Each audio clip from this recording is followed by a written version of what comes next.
champion on both sides, not blind picks, so therefore only one victor possible. Imagine if it was. Oh, in like a 5th game? Yeah. Do you think they'd ever do that for competitive League of Legends? 5th game? I wouldn't mind. I reckon it'd be pretty cool. Could lead to some great moments. I think it could. There could be multiple Shens. As Aurelia going to be the first ban here on the side of EDG. T1 taking away the Graves from Flandre. I think that Flandre is just not allowed to play that champion anymore.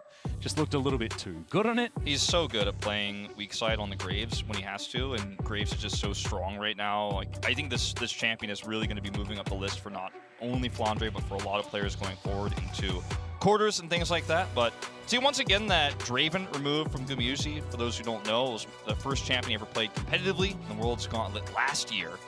He's made a splash on it recently here as well. So definitely one you want to take off of the board. Actually kind of cool that even if they sub Teddy and he's another Draven player. So just banning away Draven makes sense into T1 just in general. As Lee Sin, of course, a bit of a favorite when it comes to first picks, and JJ, a fantastic Lee Sin player in his own right. We'll have that one focused away from him as well. Final ban to come through from EDG will be the Lucian. So now as far as first picks are concerned, I feel like the mid lane is wide open, gentlemen. Yeah, this is feeling like a TF Rise handshake that I think we're going to see. Both teams going to opt. I presume the first pick, TF. I think that the champion is incredible at the moment, and the Jarvan ban is an interesting one. This continues the trend of Yuumi though. Oh dear. Yeah, that was left open. And this is another I think that T1 left the Yuumi open last time around as well, if I'm not mistaken. Trying to remember, because it wasn't exactly the greatest of times for T1 in their first game when it came to, you know, the draft and things like that. They had the Ziggs and the Jace for that extra poke, but EDG kind of just rolled over the top. It will be the first answer time. Is this time. It will be the first time Mako plays it here in this group stage. Okay, never mind. But it has been left open by T1 before, just not against EDG.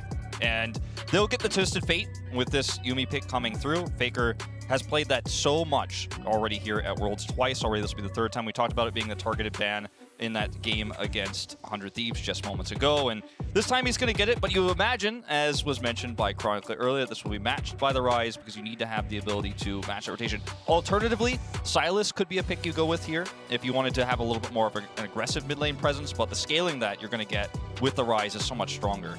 I'd really like something like a Talon or a Kiana or something like that to be picked up as well. We've seen these assassins paired up with the kitty cat on a book just be so incredibly powerful. And could be an option now for JJ if he wants to lock that one in, and the Talon is going to be his weapon of choice. And it's an incredible combo that we've seen T1 utilize with great efficiency as well, if I remember correctly. And for me, the big thing is no team have been able to actually punish this Yuumi. We've seen engage supports being picked into it. I think a Lulu makes sense. Try to match scaling with scaling. Obviously, Lulu, I don't think scales as well, but works very well together with the Aphelios. Because doesn't matter which lane we've seen picked into it, the all-in, it just can't be found, right? The summoner's advantage is too much, and then you get a freely scaling Yuumi, even have the ability to go AP, especially if you look at how AD heavy EDG already is. A lot of flexibility in terms of build paths available there as well. I really like this Lulu pick over the Leona even, because Leona is going to really struggle against this much mobility plus the poke gap, even with the Jace, to get good solar flare value or Zenith Blades into a team fight. It's just so much harder to pull it off rather than trying to beat this by engage, beat it by speed, match that speed, match those rotations. That's what Lulu is going to be so great at here. Well, plus the survivability against those Talon dives. No, exactly right. We'll see whether the Sylas is going to get looked at here as far as a ban. Kiana taken away from Ona. Not going to allow that assassin v assassin matchup. Still, technically, you know, the Zed has been played at Worlds so far. Hasn't necessarily been super successful from the jungle, but certainly still assassins available, as that Sylas ban that we were talking about is going to be removed. And now EDG to remove an option as well. Could be something like a Wukong to be taken away from Canna here, just to deny that decent matchup into the Jace. Yeah, I think that's a safe one. I actually wouldn't mind a Malphite ban, even though it's not necessarily within T1 style. I do think that Champion is good, and to add to that, with a Enchanter support, T1 is going to lack engage. Thus far, currently their only way of trying to find engages is a Twisted Fate gold card, and that is, or you know, maybe a big ultimate from Guma, but that's not the most reliable. J4 already taken off, and that has been kind of the go-to for engage support, or engage junglers rather. Also, mind you, that the Rise has not been banned. and that is still available here to pick up for EDG. They're going to go with the Poppy instead here, which gives you a little bit of both. You have some engage with this, but you can shut down some of the mobility that this Talon has, and you can, of course, look to take a member out of these fights. But I think the Rise is definitely the one that's screaming at us right now in terms of Scout's potential counter pick here. Yep. Poppy does have the biggest no button to a Yuumi, though, and so that feels absolutely fantastic. No popping in and out if you do have that steadfast presence available. So, of course, Owner could be playing it, Canna could be playing it. We'll see where the Poppy will be going, but already Owner has played that in the jungle. No surprises as the Rise is hovered, and it will be the Misfortune as well as the Yuumi. A version of the Bullet Hell bottom lane. This time it has the Bullet Time as well as the last chapter. Very nasty stuff here to run into, and see what this last pick ends up being to counter this Jace. We have seen the Vladimir target banned a few times actually in response here in Worlds. The Wukong is the very common one. It's one that Kana has played so many times in the LCK. It's the one that you definitely expect to see from the LCK teams. It'll be the Kennen that's locked in instead, and this gives you a lot more engage. Rather than winning the 1v1 matchup, you're looking for better team fights later on with the already strong follow-up damage you have. And if we look at T1's comp, there's a little bit of everything. You have some side laning threat with the TF can enable that. You have good vision control. You can kite back if they try to engage onto you. But then I look at the EDG comp, and I think in terms of survivability, in terms of if you get Flandre ahead, it becomes really hard for T1 because their engage isn't the greatest. If you get Yuumi ahead, I'd say Viper, but honestly, I'd be more afraid of Mako with how strong the Yuumi has been thus far. It makes it so much harder for you to play out. I think that while the team comp of EDG can fall behind, even though I don't necessarily expect it to, and still have a couple of avenues back into the game with those wombos, for T1, it again feels like a finicky team comp, one that you really need to execute cleanly. They were able to do it against 100 Thieves, but EDG, not the same team. Yeah, and we'll have to see whether T1 actually have a plan for dealing with this Yuumi. It feels like it might have been the Poppy, you know, that could have been their decision and might have worked in scrims, things like this, but we have to see it on the world stage before we believe it, because the Yuumi has just been way too strong every time we've seen it. Yeah, it's insane how powerful she is, and with the setups you have here for the side of EDG, you have lanes that you can win every single one of them if you play it well, and you do have, of course, your own global to match the Twisted Fate rotations in. So, I mean, there's a lot of ways where EDG just get ahead early, and I think that's where T1 is really going to struggle because their comp is fragile in terms of its engage as well. The Twisted Fate, the Kennen, when the Kennen tries to teleport in for a slice of meals and you run into that Talon, you're going to be blown up, you're going to be dead before you get that flank off. Well, here we are onto the Rift for game number 3 of the day. If EDG win this, they will be first in the group. No way that T1 can catch up. 30 seconds until T1 win, then they will be able to even things out. We could be seeing a tiebreak for that first or second seed. So a lot on the line here. Still have to see how it is all going to eventuate. I like the fact that T1 do have some sort of front line in this Poppy that Owner does have. Their team fighting power is going to be there. But I'm just looking at Talon Yuumi, wondering whether T1 have enough to stop it from just being disgusting, like we've seen already. Yeah, and that is a big ask, and not something I know if T1 can necessarily make happen. I do think that the Cannon specifically, if he can get ahead, which we've seen T1 already play in the last game as well, relatively strongly towards Kana. And one of my biggest criticisms of Kana throughout summer was that even when given resources, he wasn't really able to utilize them as well as some other top laners. That has not been a problem anymore. When given resources, he's been able to snowball very, very well with Keria and Guma waiting in the brush, but Viper and Mako are very aware that this is happening. One step ahead, not going to walk into that one. Could have been one way to just end this Yuumi right at the very beginning. It's not happening, Wolf. I And think they we knew all exactly collectively what was won going it. We won it. But I don't think it'll Not happen. going to happen. Look, I think I'm one of the most pro Yuumi casters that we have at this event. I'm excited to watch Yuumi in the meta. You know, it's my first year of casting League of Legends, so I haven't dealt with the previous Yuumi metas that the rest of you guys have lived through, but, you know, I'm always excited to see it. I thought you were going to say, like, I'm the most pro Yuumi, and I still don't like it. That's what I was expecting you to say. I was a little bit disappointed. But no, I think you know, she can have her place, but she's just looked so extraordinarily dominant that it does make it a little bit difficult. We'll see whether T1's answer is going to be enough here, as it looks like they are going to be able to get the level 2 first, and so that's definitely good news. Able to get a decent amount of pressure, and we've already seen that both these teams play around their priority very well. EDG obviously in a more kind of chokehold fashion, where there was no possibility for their opponents to ever get back, as we see some trading here in mid. But T1 did something similar against 100 Thieves, where they were able to find continuous leads across the map and secure that early vision and get some objectives. Yeah, a little bit of a pause here. Not entirely sure what it's about just yet. We'll update you as soon as we find out. As we saw a little bit of trading there in the mid lane. Scout versus Faker, of course, the former protege many years ago. It was back in like 2015, 2016 that Scout was with SKT at the time. And then pretty swiftly moved to EDG. I believe played behind Pawn for a little while before he was then, moved to a mainstay position. Took a while for Scout to really become the steadfast mid laner. Yeah. But really has solidified himself. It's really interesting to see the evolution of how T1 subs have come to be over the years, because obviously long ago, back when we had those blind picks, two Shens, there was a lot of sister teams in Korea, right? So you could have two full teams that could compete together in champions, right? So you could have two rosters that are scrimming against each other, developing together. And as that rule was changed, and now you have to have one team, T1 has still kind of always been ahead of the curve in terms of having a second lineup of trainees, always having substitutes for even their top players like Faker, who've grown and improved. And Scout is one of those great players who was under Faker's wing, finds himself having a really strong career, and now, might be vying for a world championship title. Yeah, certainly looking good enough to do so right now. T1 have a slight gold lead as we come out of the pause. There's JJ here towards the bottom side, potentially able to get up to some shenanigans. And there is the possibility of trying and looking for something. It is somewhat low, and we also see Owner in the general vicinity, mirroring last game, both junglers starting on top side, clearing towards the bot, and then trying to look for something there. Guma and Carrier not afraid to keep continuously shoving, knowing that they do have that cover. And with Owner going for his own Gromp, don't expect that he will want to go for the top side scuttle. Faker just going to back. Yep, both him and JJ are going to back at exactly the same moment.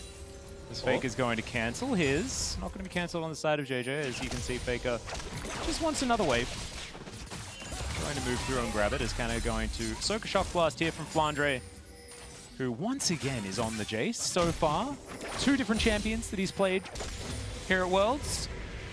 But two very strong ones. So why would you fix it if it ain't broke? No, you just don't need to if they're going to give you the opportunity. It's also such a great pick blind. There's not that many counters, and even though the Wukong was considered, they wanted to have a little bit more team fighting prowess with this Kennen. But I mean, with both of these players loving the Jace so much, why not pick it up early? And it gives you a little bit of early game lane control, as you can see here. And this is something we saw EDG do last time as well. Every time where there is an opportunity, secure a little bit of vision. Try to keep track of Owner as well as you possibly can. As the desk already highlighted, Owner has been very involved in terms of the plays that T1 have made. And keeping track of him and making sure that both him and Faker remain known at all times is also going to reduce the pressure on your side lanes. Because we haven't really talked about this TF, but obviously post-6, Faker is going to be looking to make plays on the side lanes. At that point, it's going to be a lot harder for Flandre to try and push in. And Owner, also aware of what EDG have been doing to the vision game, puts down his own control board and is able to take that down. Yeah, we've seen a few cannons in Korea try to attempt the area into Jace. I think that's really fallen out of favor quite a bit. It's the electrocute coming through this time here for Kana, and he is just going to have to go home, teleport back to lane here using that last minion. Of course, a monolith Flandre away. Something else to point out as well, Viper once again picking up a cull early. Going to be able to grab a lot of extra gold that way. Even with the, normally you're like, okay, I got a Yuumi lane. This is going to be easy pickings. I'm going to even have maybe some pressure in the lane. Against Aphelios Lulu, not so much. So just play it slow, grab that cull instead. You're going to get that extra guaranteed gold. So once again, really love how slow and carefully EDG approached the game. It feels like EDG, they must have got massages last night. They're feeling super zen moving in today because they've been so patient. Even in their previous match, it was slow and steady, but it never felt like there was a chance for their opposition. It's happening once again. We've got a whole bunch of defensive options as far as summoner spells for the bottom lane as well. As Owner is going to be discovered here as Mako gets into position on the Talon. This is exactly where Yuumi is designed to be in this composition. And it's starting a little bit earlier this time around as the Drake has spawned. First one will be an Infernal. I might get my wish of Cloud Soul finally today. One day. And even though this wave is shoved in, there's not enough of a window. T1 don't really want to risk it, try and force off an early objective.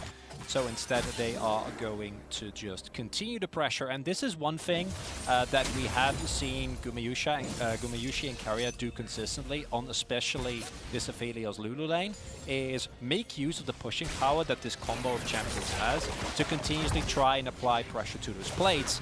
As JJ now continuously, again, securing vision. Him and Scout have been very diligent about that throughout the entirety of these games. And it's something that you're going to have to keep doing, although Flandre did have the wave in a very comfortable spot here. Yeah, finds JJ. Pressure, though, so Ona's going to be able to come through and steal his shellfish away.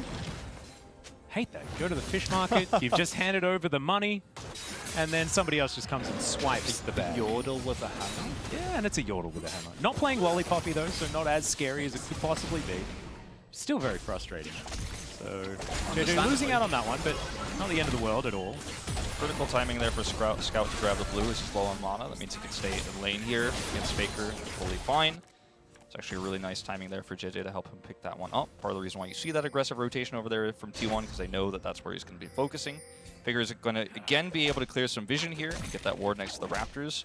So careful, so cautious, both of these mid laners right now, making sure that the variance level stays at its lowest possible point. So we'll have another pause here. I think that might have been Flandre. I saw him last time, yeah, I think it look was up too. out of his chair just a little bit.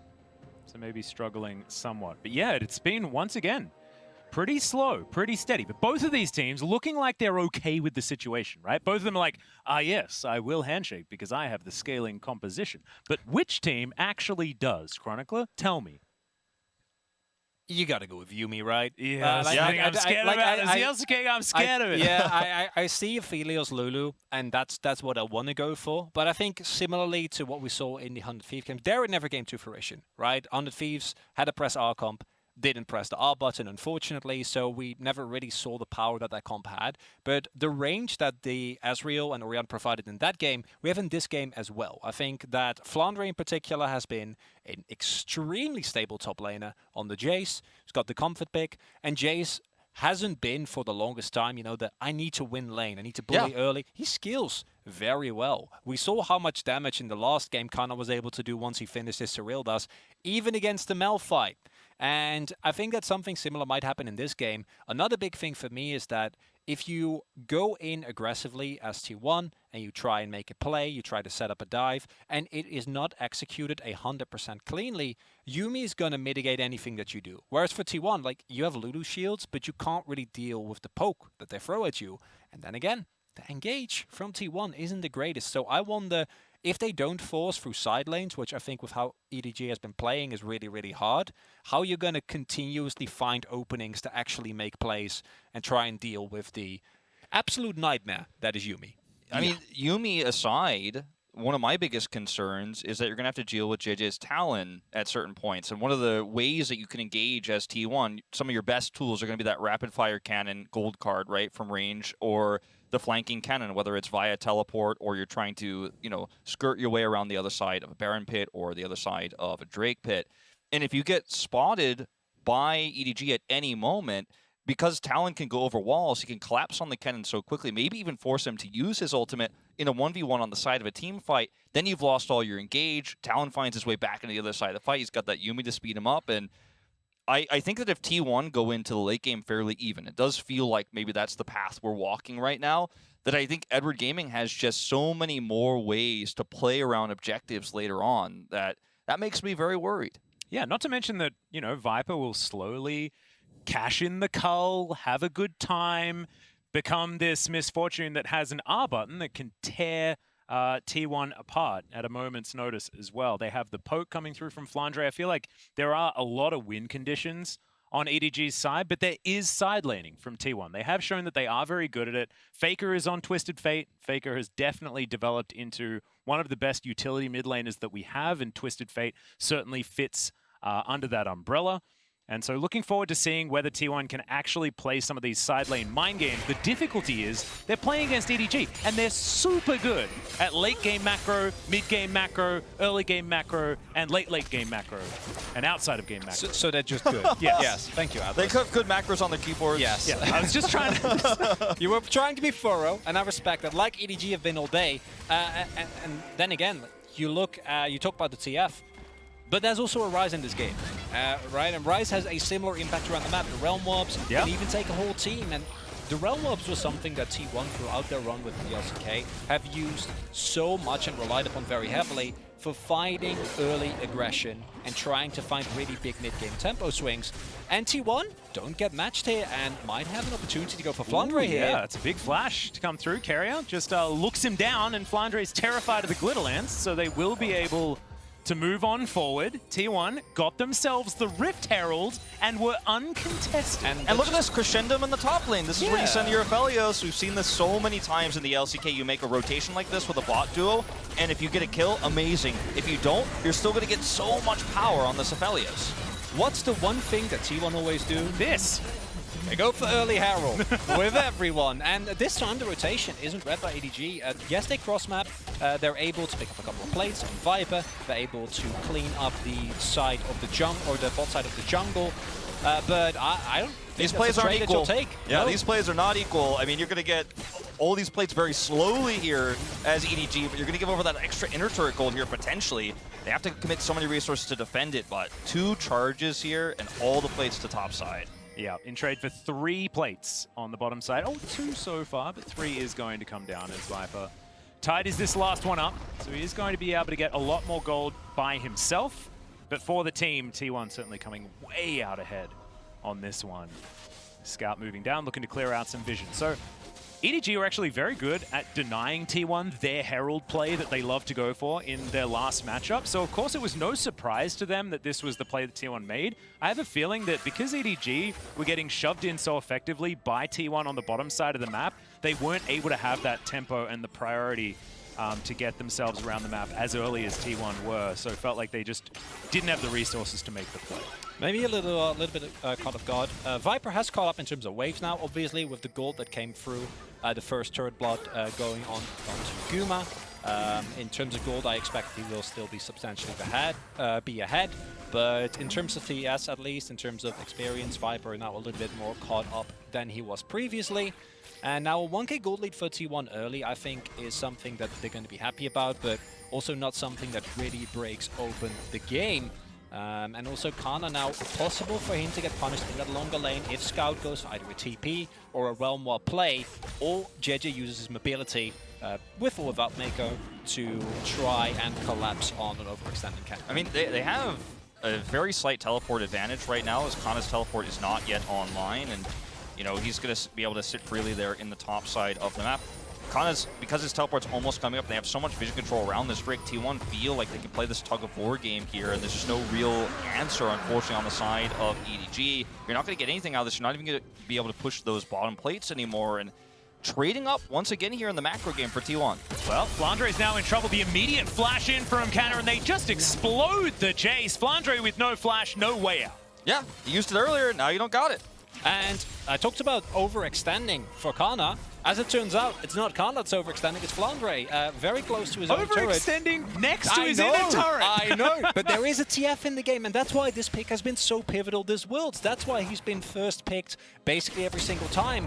And Carrier might get caught here, but will actually walk away. They're not sure if they were aware that he was there, but and this, I guess, is T1's answer to the question.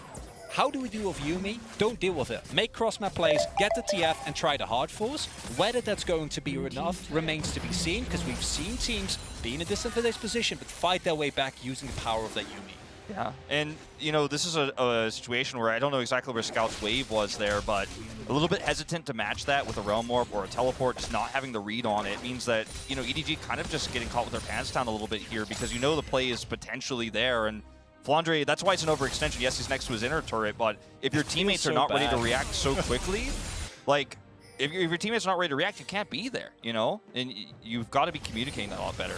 Yeah, I think one of the very interesting things about this game is now we get to see EDG behind tempo try and fight back for it. And that is something that we haven't seen, it feels like, at all, this entire group stage from EDG. So whether they can, still up for debate. Yeah, there was the little moment against DFM of all teams, but that never felt as, I think, as threatening. I still as felt it the would feel. inevitability of the EDG at that point in time is, okay, final chapter comes down, they're looking to try and catch Carrier, who has the wild growth, and will use it to keep himself alive. Now heroic charge from Ona, he's going to take himself down this Rift Scuttler, and EDG trade some ultimates for a wild growth. No objective to fight over here either for EDG, so even if you do end up getting that pick, you're not going to get much out of it. Carrier is very happy to trade 1 ult for 2. Yeah, still nerves as well. Carrier had his flash. Like, no, I'm fine. Yeah. I can just It walk took him out a of long there. time to press his R button as well. He was really Just making trying sure to do as well as he could. Now the call is finished for Viper, so we will be able to cash in on that. And the first item spikes do come in across the board. And want to reiterate that this is a good, substantial lead for T1. But until we see the Ocean Drake and a possible Cloud Drake go towards them, I'd still keep in mind that the EDG composition, when matched with an overextension, over-aggression or misposition in a team fight, can very quickly shut it down. But I am impressed because, as you pointed out, Atlas, I do feel like we haven't seen EDG really get threatened in the early game. Most of the time, again, not counting the FM game, and that, I think, came as a very positive surprise to all of us. Yeah, absolutely. And I think that, you know, T1 have been very good, especially recently, at playing through early game advantages that they picked up. That was sort of their bread and butter. That's what a lot of people have been talking about in relation to T1 as owner now. Lying in wait, going to get raked, but not going to get dashed on because, of course, he's Poppy. Steadfast presence, pretty good ability. Therefore, no engage possible. Yeah, very nice attempt here for T1 to actually kind of bait a fight. Wild Growth's about to come back up. They're actually committing. Yeah, big Destiny to come forward.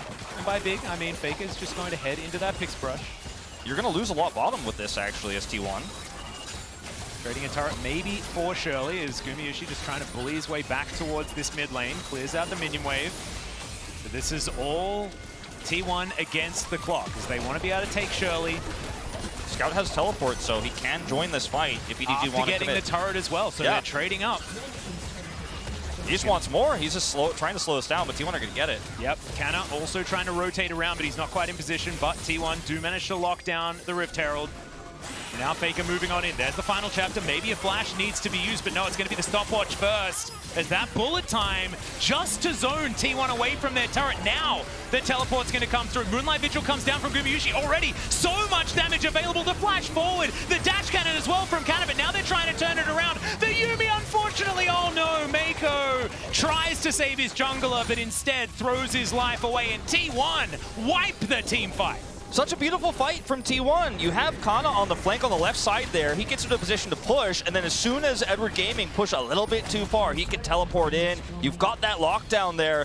And Edward Gaming, they have a comp that can blow up single targets. They have a lot of burst damage. They have a lot of mobility. But if you actually get the jump on them first when they overextend, T1's composition has so much power. Now we're looking at a 4,000 gold lead. Also mind that one of the biggest tools that you have available as EDG is that bullet time. And that was thrown fully into a Faker that just pressed his stopwatch. Still with the heal, still with the flash available. And with those down, no opportunity for EDG to come back into it.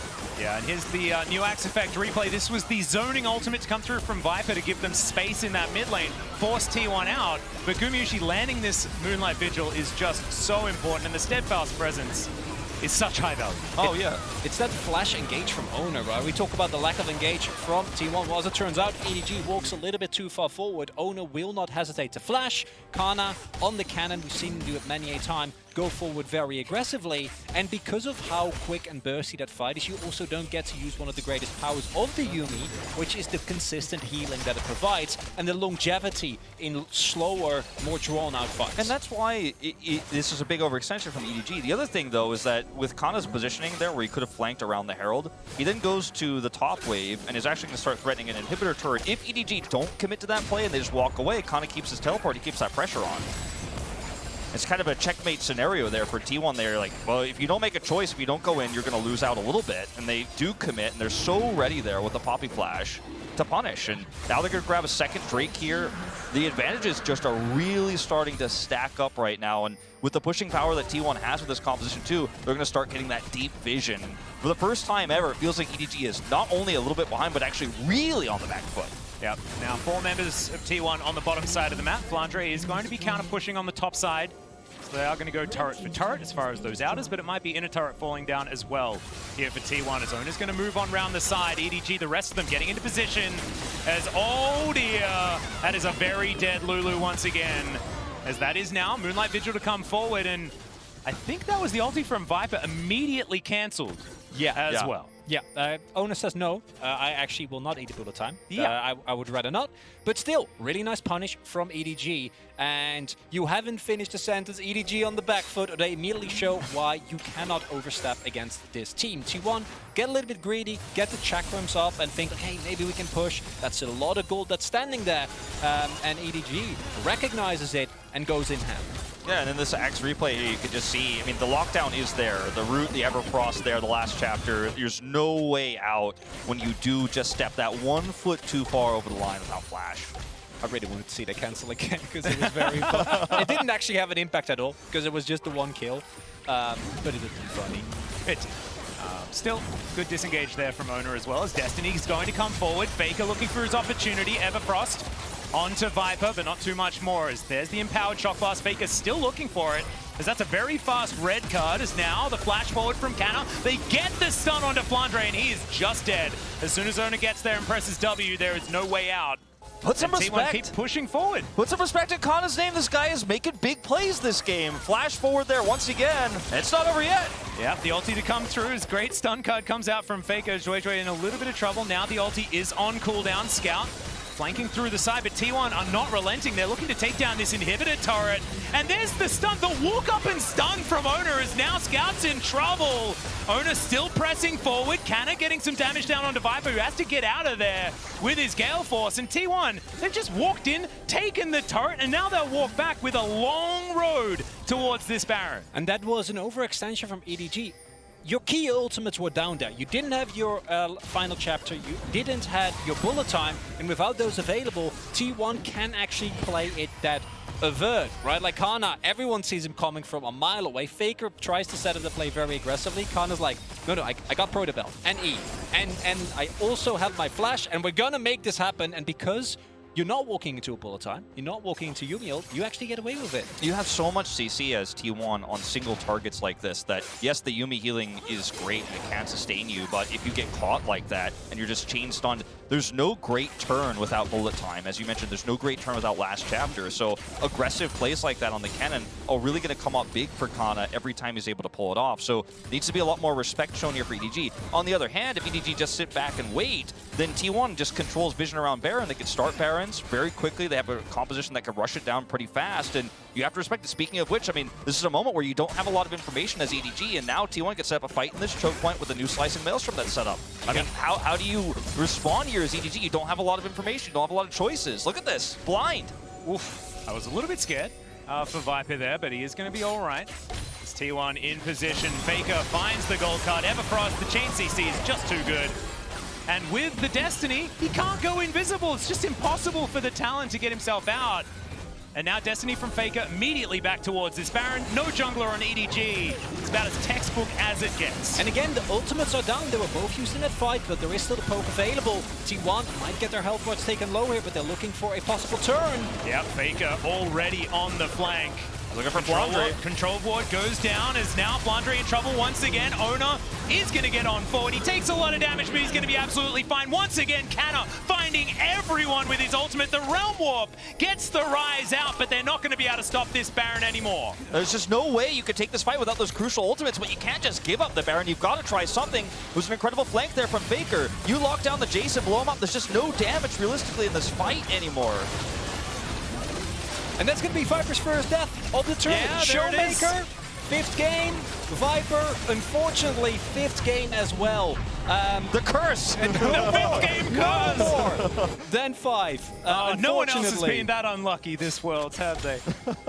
As we're going to see it again, and you can see just you can't press R and be okay. And I think we're starting to see for the first time with EDG here, this is the heroic play from Faker where he's able to catch Flandre. They have that chain CC. But you're starting to see for the first time that a lot of the domination we've seen from EDG in this group has been around their small advantages and their vision control. And just like everyone else who's faced them and faced the same vision problems, when they don't have it, they look a little bit lost here in some of these fights because they could have tried to make a cross-map play. I don't think you win this Baron fight in any scenario without those key ultimates. I also think that what we're seeing here, and this is something that Holmar You're going to have to hold on to that one as Reggio in so much trouble. Not going to be able to take his Gromp. That is illegal. But he is going to be able to flash himself to relative safety. Okay, you can go back. As I was saying, Go ahead. As he parkours his way out, I think that not having Mako on an engage support completely changes the way that EDG can try and turn around these fights. Because what you see there is all of a sudden it's kind of up to JJ to walk up. And because they don't really have engage, right? Like they're very good when T1 is engaging into them. But you see, as you already pointed out, Wolf, once T1 choke out the vision, shove in the waves, and take full vision control, what do? Like, you can find blind shock blast, but that's not really getting you anywhere. T1 are not showing on waves, so you can't try and collapse with a possible realm warp. Now, Soul Point also going over. It's not a game, too, where as EDG you want to be giving over Mountain Soul Point when you're running this Jace, right? And even the bullet time, you know, MF is really going to struggle against this coming through. I mean, even just the solo Drake, but if they do get the soul, I mean, that's basically game over here. And even clearing vision is a challenge here for EDG. You have to respect that you don't have that vision. I think oftentimes they have not. They've played greedy. They've played like they're ahead when they're not. And it's going to be another inner turret down here. And there's no scaling argument this time for EDG. Yes, you have the rise, but you can't just sit on your laurels and sit back and go, well, we'll be stronger in 5 minutes. We're not that kind of, this is not that kind of game. Also something we haven't noted yet, but Carry Out went for the Petrifier first, which again is really good if you look at the amount of healing available to Conqueror that's there. But it also means that some of the value, not all of it, we've seen enough UV heal through plenty of previous wounds, but it's another adaptation from T1 that's shown that they were very ready to take on what the Yuumi first pick might bring. And now, this is a gold lead that's going to be very hard to come back from. It's going to be a great combination of ultimates or a possible collapse. If T1 do overextend at any point. Yeah, this inhibitor taking a little bit of damage, but Canna on the bottom side as well. He's going to remove the second inhibitor turret of the game, as that's the flash forward. He doesn't care about the exhaust. Canna 1 versus 2. He's got the best item in the game, so he'll be absolutely fine. Scout as well is going to go golden, but the situation's far more dire for him as Faker will lock down the rise. A Destiny comes in a little bit mistimed on that rake, but T1 are going to push forward. Nexus turrets now fall, and they'll tie up their scoreline here at Worlds Groups with EDG. The Nexus is the focus. They're not worried about any of the funny business, but they will grab a couple of extra kills before they tie this one up. And you can see a bit of a wry grin on Faker's face as he takes down the Nexus. I mean, this means now that if T1 and EDG both win their final games of the group, we will have a tiebreaker for first place here, and that is going to be very exciting to watch. We basically get a best of 3 here in this group stage, assuming those 2 wins go through, which is the prediction right now of both these teams advancing from the group. Also makes these games for spoiler so much more exciting. No, I 100% agree, and it also showed us that in the first game, it was EDG that read T1 like a book. Every single play was tracked, Owner couldn't find any possibility, but here in this game, T1 come in with a very clear plan in draft. Yuumi does get first picked, and clearly, the plan that T1 had prepared actually does work out. Yeah, the Poppy was fantastic. I think the fact that T1 were able to crush lane as well was very important. And Yuumi has never really had too many comeback mechanics. Of course, we tried to put a lot of